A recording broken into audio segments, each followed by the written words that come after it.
Bonjour, je suis Jacques, maître praticien et maître enseignant en Reiki. Bienvenue. Vous vous souvenez du professeur Trifon dans Tata et Milou? Il avait toujours quelque chose à la main pour trouver un objet. Et oui, aujourd'hui on va parler de pendule. Une de mes élèves a vu dans ma bibliothèque des livres. Et il y en a un qui l'a intéressé. C'était justement comment penduler. Alors aujourd'hui, on va voir comment le choisir, comment le faire fonctionner, et tout un tas de choses qui vont tourner autour du pendule. Et je vais essayer vraiment de répondre à toutes ces questions. Donc, j'ai été dans des librairies dijonnaises, j'ai regardé tout ce qu'ils avaient en rayon sur le sujet. Des centaines de livres, et même certains avec des coffrets avec le pendule vendu avec. On ne va pas tous les citer, ni les juger. Ils ont été publiés, donc ils sont sûrement bons par conséquence. Déjà, on va essayer de définir ce que c'est un pendule. Pour l'occasion, j'en ai fabriqué un sur place. Donc, le pendule est un objet, une masse oscillatoire reliée à un plan fixe. Ici, le plan fixe, c'est notre main. La masse oscillatoire, c'est une noix reliée par une ficelle. Alors, on va voir déjà comment choisir son pendule. Une fois qu'on a défini, maintenant, j'ai mis, moi personnellement, plus d'1 an avant de trouver le mien de pendule. C'est pas ça. Avant, j'utilisais du fil, de coton, une bague, et puis hop, ça y est, c'était bon. Mais pourtant, la science dit que l'utilisation des pendules et des baguettes de sorcier ou d'autres objets ne sont que des amplificateurs de micro-mouvements qui sont invisibles à l'œil nu.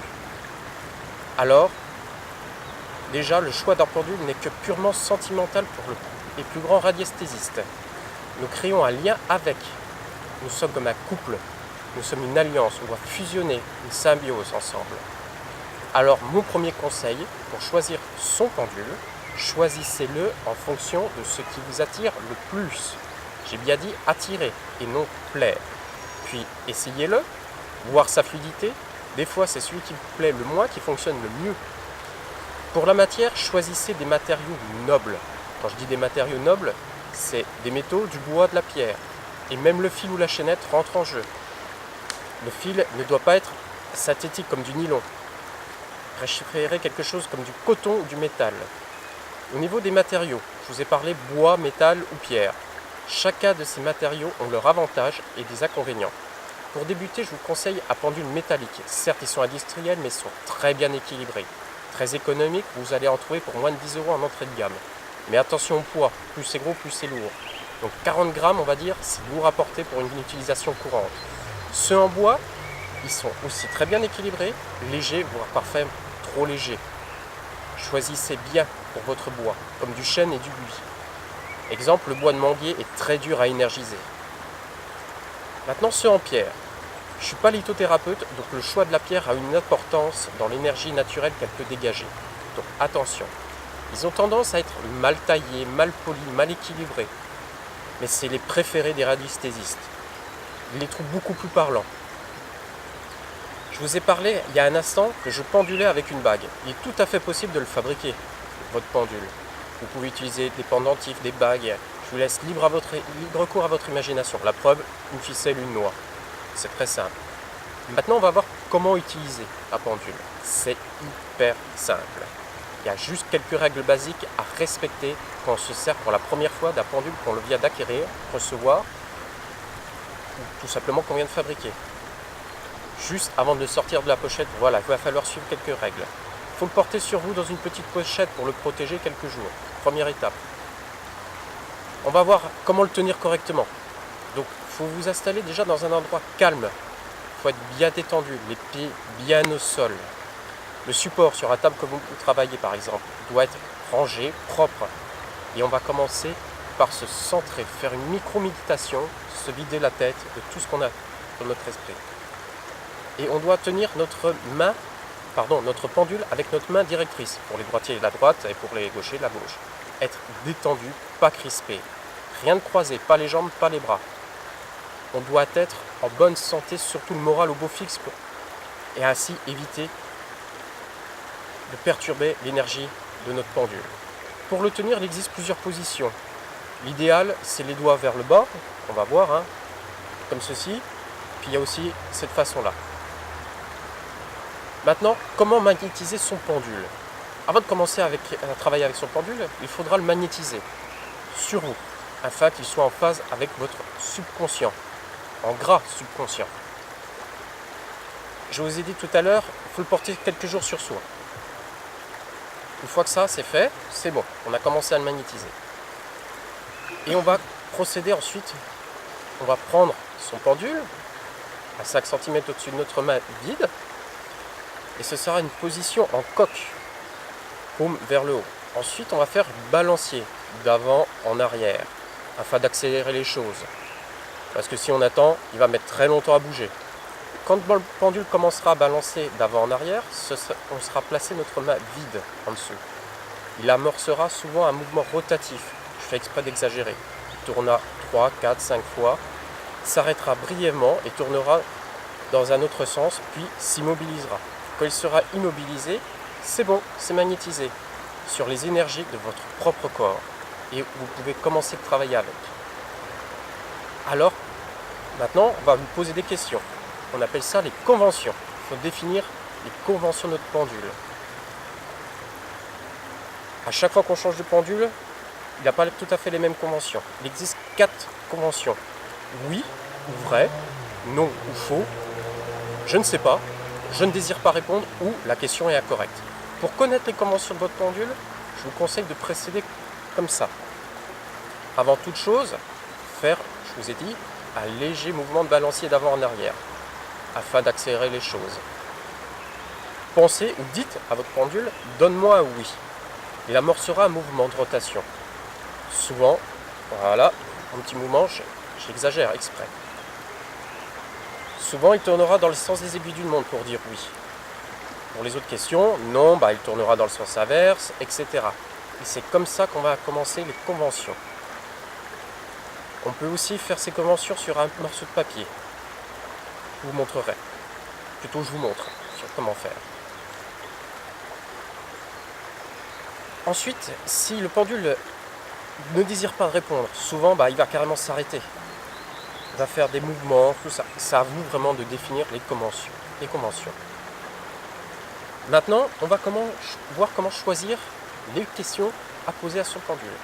J'ai bien dit comment choisir les questions à poser à son pendule. Donc il faut déjà éviter d'interroger le pendule à son sujet, car il ne peut pas être objectif. Je vous ai dit tout à l'heure, subconscient en gras. Voilà, votre subconscient prendra le dessus. Si vous désirez obtenir des informations qui vous concernent, demandez plutôt à quelqu'un d'autre de penduler à votre sujet et en dehors de votre présence. Ce sera la meilleure des choses. Un pendule répond à des questions précises. Je vous ai dit tout à l'heure, oui, non, vrai, faux. Et les questions qu'il faut lui demander, pas de négation. Mes clés ne sont-elles pas là? Un exemple. Donc, des questions précises pour des réponses précises. Exemple, on vient de parler des clés. Vous avez perdu les clés dans votre jardin ou dans votre maison. Je vais poser la question suivante. Mes clés sont-elles dans ma maison? Il va me répondre oui ou non. C'est pas dans la maison, c'est dans le jardin. Après, est-ce que c'est dans le potager mes clés? Mes clés sont-elles dans le potager? Toujours oui, non, et ainsi de suite. On va faire de grandes questions, carrément votre propriété, et on va réduire dehors, dedans. Est-ce que c'est dans telle pièce? Une fois arrivé dans la pièce en question, on va vraiment essayer d'isoler la chose. Et il faut vraiment pas de négation. Parce que sinon, c'est encore votre subconscient qui reprendra les choses. Entre deux questions, il faut toujours dire merci à son pendule. On lui dit stop, pour le faire cesser son mouvement de balancier. Si vous posez plusieurs fois par contre la même question, c'est pas très bon, c'est que vous doutez de votre pendule. Je vous ai parlé subconscient, toujours en gras. C'est que vous n'avez pas confiance en votre pendule et pas confiance en vous-même. Donc, votre pendule, c'est le prolongement de votre intuition. Faites-vous confiance, faites-lui confiance. Maintenant, la question c'est, mon pendule peut-il mentir? Il ne peut pas mentir, c'est pas vrai. Si vous doutez des réponses qu'il vous donne, demandez-lui régulièrement s'il a dit la vérité. Le pendule dit toujours la vérité. Il vous répondra toujours non. si vous lui demandez est-ce qu'il a dit la vérité. C'est bizarre. Parce que vous n'avez pas confiance. C'est une question certes affirmative, mais pour lui, c'est la négation. Ensuite, où ranger son pendule? Pour qu'il reste énergisé, on va le ranger dans un coquillage. Souvent une coquille Saint-Jacques ou une coquille d'ormeau. On va placer ça au soleil. Ça garde, ça prenne des énergies. Ensuite, qu'est-ce qu'on peut chercher, qu'est-ce qu'on peut faire avec son pendule? On peut regarder tout un tas de choses. De l'eau, ici, j'ai oublié de dire où je suis, en fait. On est au lavoir de Dijon, aux anciens lavoirs de Dijon. Donc pour trouver de l'eau, c'est hyper facile, surtout ici, il y a de l'eau partout. On peut chercher des problèmes sur quelqu'un. Est-ce que la personne a mal au dos? Oui, non, ou mal au dos. Il existe même des livres, des planches pour faire ça. Je vous les montre, elles sont par là. Ce livre est magnifique. Il est génial pour ce qui est côté médical, on va dire. Médical entre guillemets. On n'est pas médecin. Ensuite, votre pendule, on a vu comment le faire fonctionner, comment lui poser des questions, où le ranger. Vous n'avez pas l'obligation, vous n'avez pas la conscience de le faire tous les jours. À moins que vous soyez radiesthésiste, n'ayez pas peur de le laisser quelque temps. Il se repose d'une certaine façon. C'est votre ami. Donc, on a vraiment fait le tour aujourd'hui sur le sujet comment penduler, ce qu'on peut faire avec. Et je vous promets, c'est très simple. Moi, personnellement, je l'utilise vraiment personnellement, pour moi. Je ne fais pas de séance de Reiki avec le pendule. Je travaille professionnellement sans pendule. C'est, on va dire, ce que je vous ai parlé sur la première vidéo qu'on a pu voir, c'est une corde. C'est une nouvelle corde à cet arc. Magnifique. Bon, je vous laisse. Je vous dis bye bye. Likez. Mettez en commentaire les prochains sujets que vous voulez voir, ce que vous voulez qu'on discute. Partagez. Et merci. Ciao. Bye bye.